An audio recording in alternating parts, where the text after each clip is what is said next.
They used to call me invisible, not because I could disappear or hide behind shadows, but because nobody seemed to notice I existed. At 62 years old, living in a small town in Nevada where the desert stretches endlessly and dreams seem to evaporate under the scorching sun, I had accepted that my life would remain as barren as the landscape around me. My name doesn't matter much now, but what happened to me in that godforsaken place changed everything I thought I knew about myself and about life. I had spent most of my adult years working at Henderson's only gas station, a place where travelers stopped just long enough to fill their tanks and grab a soda before disappearing back into the vastness of Highway 95, day after day. I watched people come and go, their lives full of purpose and direction, while I remained anchored to that same spot, invisible to everyone who passed through. My wife had left me 15 years earlier, taking our only daughter with her to California, claiming she couldn't stand living with a man who had given up on life. Maybe she was right. Maybe I had given up. The trailer where I lived sat on the outskirts of town, surrounded by nothing but sagebrush and the occasional coyote howl that pierced the desert silence. My neighbors were few and far between, and those who knew me treated me like part of the furniture, present but unremarkable. I had become so accustomed to being overlooked that I started to believe I truly was invisible, that my presence in this world made no difference to anyone. But life has a strange way of surprising you when you least expect it. It was a Tuesday morning in late September when everything began to change. The desert air was crisp, carrying the promise of autumn, and I was going through my usual routine at the gas station when she walked in. She was probably in her 30s, with long auburn hair and eyes that seemed to hold stories I couldn't begin to imagine. She wore a simple sundress and cowboy boots, and there was something about the way she moved that commanded attention without trying. She approached the counter where I stood, and for the first time in years, someone really looked at me. Not through me, not past me, but directly at me, as if I were the most important person in the room. "Excuse me," she said, her voice carrying a slight southern accent. "I'm looking for someone who might know about the local music scene around here. I heard there used to be some talented folks in these parts." I was so surprised that someone was actually talking to me that I almost forgot to respond. "Music scene," I managed to stammer. "Ma'am, this town barely has a scene for anything, let alone music." She smiled, and it was the kind of smile that could light up the darkest corners of a person's soul. "Well," she said, "sometimes the best music comes from the most unexpected places. You wouldn't happen to know anyone who plays or sings, would you?" Something stirred inside me, a memory I had buried so deep I thought it was gone forever. Years ago, before life wore me down, before my dreams crumbled like old paper, I used to play guitar. I used to write songs. I used to believe that music could change the world, or at least change my small corner of it. But that was a lifetime ago, when I still believed in possibilities. If you've ever felt like you don't matter, like your voice doesn't count, leave a comment with the word invisible below. Don't forget to subscribe to hear more stories that might change how you see yourself and the world around you.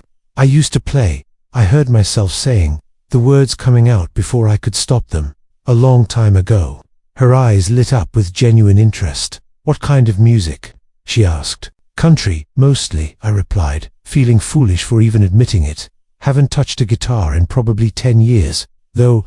She leaned against the counter, and I could smell her perfume, something floral and warm that reminded me of better times. "My name is Sarah," she said, extending her hand. "I'm a music producer from Nashville, and I'm traveling across the country looking for authentic voices, real stories that haven't been polished and packaged by the industry."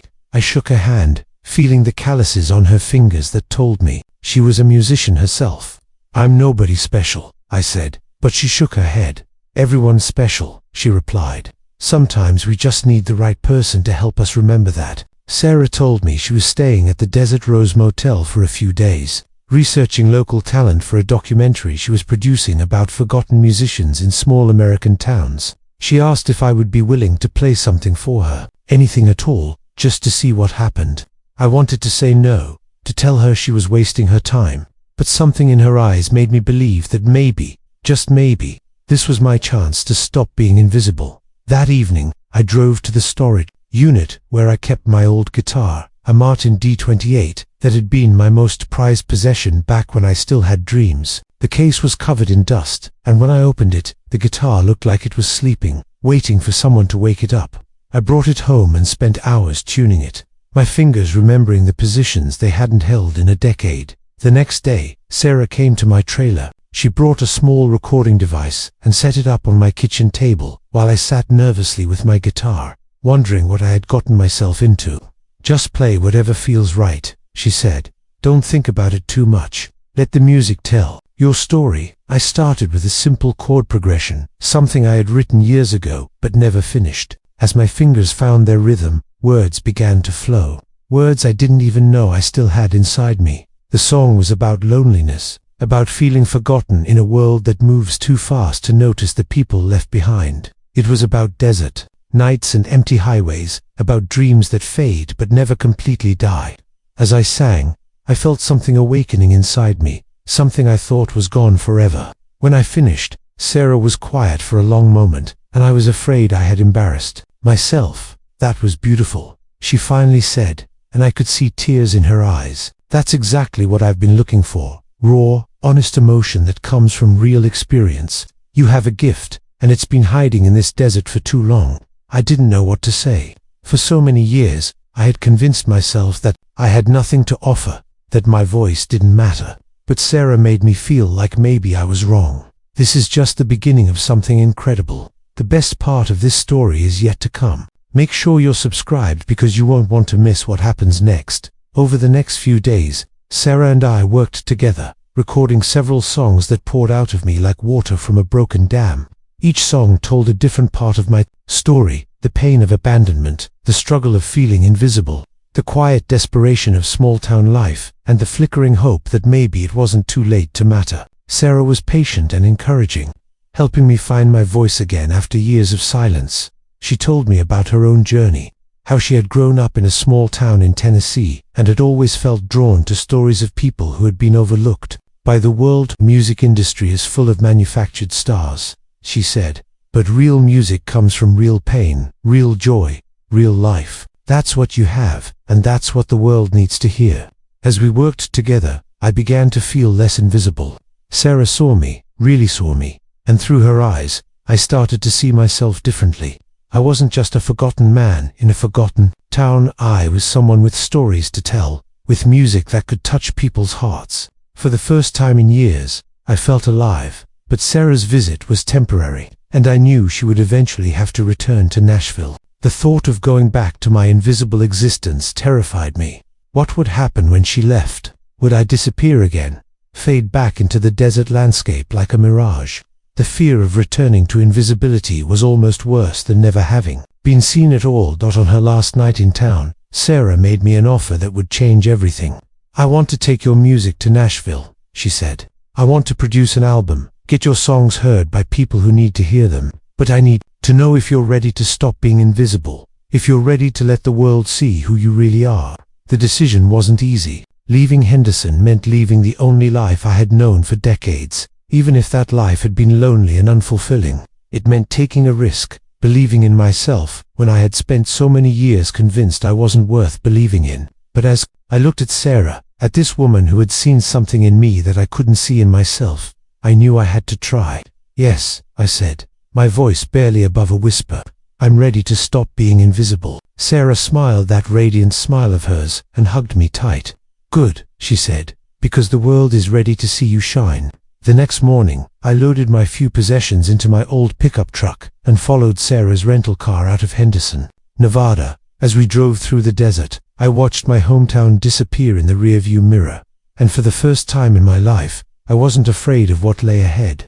The desert that had once seemed like a prison now looked like a launching pad, a place where dreams could take flight. Nashville was overwhelming at first. The city pulsed with music and energy, and everywhere I looked, there were people chasing their dreams, with a determination I had forgotten was possible.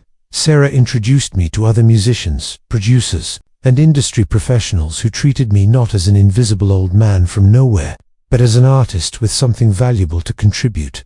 We spent weeks in the studio, crafting my songs with care and precision. Sarah helped me refine my lyrics and arrangements while preserving the raw honesty that had drawn her to my music in the first place. Each day, I felt more confident, more visible, more like the person I was meant to be. The album we created together was called Desert Songs, and it told the story of my journey from invisibility to recognition.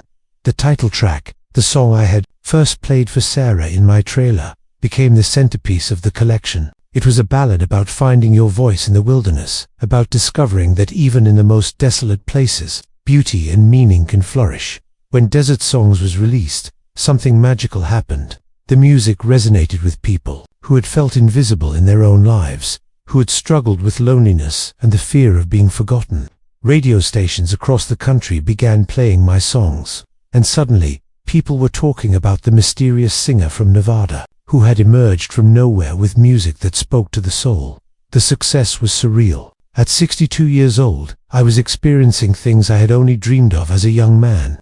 I performed at venues across the country, from small clubs to major concert halls, and everywhere I went, people connected with my music. They saw themselves in my songs, found comfort in knowing they weren't alone in their struggles. But the most meaningful moment came when I received a letter from my daughter in California. She had heard my music on the radio and recognized my voice, even after all those years of silence between us. "Dad," she wrote, "I always knew you had music in you. I'm proud of you for finally letting the world hear it. Maybe it's time we talked." That letter meant more to me than all the radio play and concert reviews combined. My music had not only made me visible to the world, but it had also opened a door to reconnecting with the family I thought I had lost forever. My daughter and I began talking regularly, and slowly, we started rebuilding the relationship that had been broken for so many years. Sarah remained my closest friend and collaborator throughout this incredible journey. She had seen something in me when I couldn't see it in myself, and her belief had given me the courage to step out of the shadows. "You were never invisible," she told me one day as we sat in a Nashville cafe, watching the world go by. "You were just waiting for the right moment to shine." Looking back now, I realized that my years of invisibility weren't wasted. They were preparation, a time when I was gathering stories and experiences that would eventually become the foundation of my music. Every lonely night in the desert, every moment of feeling forgotten, had contributed to the authenticity that people connected with in my songs. The desert that had once felt like a prison had actually been a cocoon, a place where I was being transformed without even knowing it. When Sarah found me, I was ready to emerge, ready to spread my wings and show the world what I had become during all those years of apparent invisibility. My story became an inspiration to others who felt forgotten or overlooked. I received letters from people across the country who told me that my music had given them hope, had reminded them that it's never too late to pursue your dreams or to believe that your voice matters. Some were young people just starting out, others were my age or older, but all of them had felt invisible at some point in their lives. I started incorporating these stories into my performances, sharing not just my music but also the messages I received from fans who had found courage in my journey. Each concert became a celebration of visibility, a reminder that everyone has something valuable to contribute to the world, even if they don't always believe it themselves. The success of Desert Songs led to more albums, more tours, and more opportunities to share my story. But no matter how far I traveled or how many people heard my music, I never forgot where I came from. The desert remained a part of me, a reminder of the journey I had taken from invisibility to recognition. Years later, I returned to Henderson, Nevada, not as the invisible man who had left, but as someone who had found his voice and his place in the world. The gas station where I had worked was still there, and I stopped in to say hello to the new owner. He recognized me from the radio and couldn't believe that the famous singer had once worked behind his counter. "You know," he said, "people around here always talk about how you came from nowhere, like you just appeared out of the desert one day. But I guess you were always here, weren't you? We just weren't paying attention." He was right. I had always been there, waiting for someone to see me, waiting for the right moment to step into the light. The desert hadn't made me invisible. It had made me patient, resilient, and ready for the moment when my time would come. As I stood in that gas station, looking out at the endless desert that stretched toward the horizon, I thought about all the other invisible people out there, waiting for their moment to shine. Maybe they're working behind counters, or sitting alone in small apartments, or driving empty highways, convinced that their lives don't matter. But they do matter, and their time will come, just as mine did. The desert taught me that sometimes you have to endure long periods of apparent emptiness before something beautiful can grow. Like the desert flowers that bloom only after rare rainstorms, some dreams take time to flourish, but when they do, they're more beautiful and meaningful than anything that comes easily. My journey from invisibility to recognition wasn't just about music. It was about learning to believe in myself, to trust that my voice mattered, and to understand that it's never too late to become the person you were meant to be. The desert had been my teacher, and loneliness had been my preparation for connection. Now, when I performed that original song, the one I first played for Sarah in my trailer, I think about all the invisible people in the audience, the ones who feel forgotten or overlooked. I sing for them, hoping that my story will remind them that they matter, that their voices deserve to be heard, that their dreams are worth pursuing no matter how impossible they might seem. The country ballad that made me shine in the middle of the desert wasn't just a song. It was a declaration of existence, a refusal to remain invisible any longer. It was proof that even in the most unlikely places, even in the hearts of people who have given up on themselves, music and hope can still flourish. And sometimes, all it takes is one person who believes in you, one moment of courage, and one song that tells your truth to transform invisibility into radiance, silence into song, and despair into hope. The desert is still there, vast and seemingly empty, but I know now that it's full of invisible people, waiting for their moment to shine. And when that moment comes, the whole world will see what was always there, hidden in plain sight, waiting for the right time to bloom. What do you think about this story of transformation and finding your voice when you thought it was too late? Have you ever felt invisible in your own life? Share your thoughts in the comments below, and don't forget to subscribe for more incredible true stories that will inspire you to see the extraordinary in the ordinary. The next story will take you on another emotional journey you won't want to miss.